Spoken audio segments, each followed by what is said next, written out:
You are watching another episode of the Broken Controller Club. My name is Ed and I'm your host. Make sure you don't miss all the sweet reviews and special features and hit the subscribe button. It'll be quick and painless, I promise. Well, pluck my tail feathers and call me Baldy. I did not expect to like this game as much as I did, but as always, I like being pleasantly surprised. When I first fired up Minecraft Dungeons, I was expecting some weird, half-baked, generic RPG in the Minecraft world, and I was not excited to try this. Like, at all. I've never been remotely interested in Minecraft, and I honestly dislike the blocky style it's got going for it. Contradicting, I know, because I love old games and they're all very, very pixelated. That said, from what little I've played of Minecraft, this game doesn't really exhibit any real Minecraft-y traits other than the art style, so I can't help but wonder if this game would get any recognition if it didn't have that. But I have to say that I still have a lot more fun playing it than I expected. So the story of the game is that this Illager gets his hand on the Orb of Dominance and becomes the Arch-Illager. As you can guess, you're a hero who decides to take him down and save the world. It's not deep, and as I've said in other games, it doesn't have to be. There's a bad guy, and each area of the game features some sort of goal that you'll complete to systematically take him down little by little until you get to the final confrontation with him at his tower. If there's an overall theme the developer used when making this game, it's to keep things simple and fun.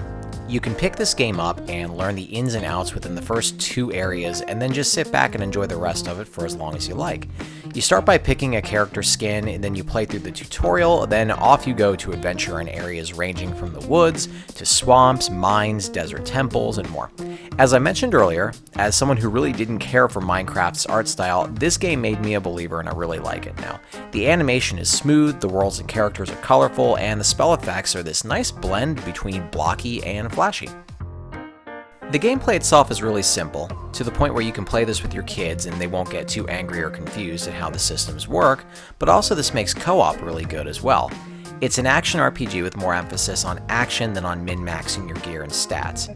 Basically, the gameplay consists of running around and smacking stuff with one of the many weapons available. The levels are bite-sized, about 15 to 20 minutes each, so they're meant to be played repeatedly and at higher difficulties for better gear. Some people will find that really addictive, and others will feel like they're just doing the same thing over and over again, which I can understand. While adventuring, you get swarmed by enemies on screen, so there's rolling, popping potions, and special items, and the gear drops, while not frequent, are a little more meaningful. Since you're only comparing a gear quality rating along with a couple other stats like bonus health and attack power, it's going to only take you maybe a minute to gloss over what you just picked up to decide to equip or salvage it, and then you're back to playing. Mrs. Controller and I played a lot of Diablo 3 co-op on the PS4, and while it was really fun, managing equipment mid-level was a giant time suck, and it always felt like we were doing that more than actually playing. And that's pretty much eliminated in this game. While the action is fun, I have to say that I didn't like the hit detection with some of the melee weapons. The sword in particular, I felt like I had to get in really close, like dagger close, in order to land a hit. And I realized after a while that that's just how it was designed, and I got used to it. Also, being a dungeon crawler, the artifacts are really fun and vary from shooting laser beams to summoning pets to fight with you to healing totems and all that. However, it's weird to me that there's no real spell casting. Like, I don't know if it'll be added later on, but you've got melee and you've got ranged weapons like with bows and stuff, so why not add a wand or a staff that allows for spell casting? It just seems like an odd thing to admit. The gear system is pretty simple as well. The most consideration you'll give is to the enchantments that are on your main pieces of gear, those being a melee weapon, an armor, and a ranged weapon. Each one carries random enchantments on it, and each level you gain gives you an enchantment point to spend to enhance these. It'll be everything from attack upgrades to firing exploding arrows, my personal favorite of leaving a trail of fire behind you when you roll, things like that.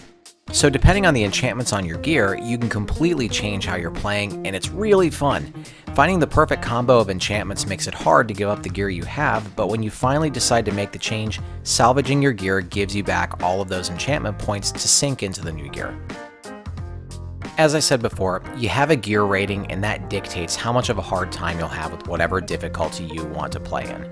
I found that if you're under-geared for a difficulty, then the game isn't impossible, but you'll definitely get your butt kicked in more often. Dying doesn't carry a penalty, but you do have limited lives before you get dropped back into town, doing the walk of shame to the blacksmith to desperately try to get new gear to try again. Speaking of, the blacksmith and trader will sell you a random gear drop. That's really all the money in this game is for, so feel free to blow all of your fat cash as you see fit. That said, I do wish that there was more use for the money you pick up. Some other uses, whether it's like unlocking item types or content or something, could have fleshed out what feels like a really empty camp you always return back to. Whenever you're dropped back at camp, it always feels like there should be more there. Maybe there will be eventually, but currently at launch, you've got a couple random gear vendors to buy from, a couple empty rooms to walk through, and that's basically it. This is going to sound like a little bit of a downer, but the game's main story doesn't really take very long to get through, but when you're done, you'll want to raise the difficulty and play through it again. The rewards are better, enemies change and they get nastier tricks, and you can try to find hidden levels and also find hidden runes that'll unlock another area. DLC is already on the way, so I see this game having a really long shelf life. I have to say though that while you can play online or split screen with your friends, I was kind of surprised that there's no online matchmaking. Correct me if I'm wrong, but as far as I can tell, you're only able to play online with your buddies who also own the game, which right now is fine if you're playing on Xbox as it's currently on the Game Pass. So if you couldn't tell already, I actually really dug this game, and if you want to play something co-op with your friends or your family, or even just play by yourself and have something to mess around with, Minecraft Dungeons is a fun time. You can play it in short bursts or sink more time into this, and the simplified gameplay takes the less is more approach to dungeon crawling, and in my opinion, makes for a really fun game. And that, my friends, is another one in the can. Thanks as always for your support and for watching. Don't forget to subscribe, and let me know what you thought of the game in the comments. Until next time. Congratulations! You're one of an elite few to make it to the end of the video. Reward yourself by hitting the round subscribe button in the middle, and then check out the other goodies I've got in the links next to it.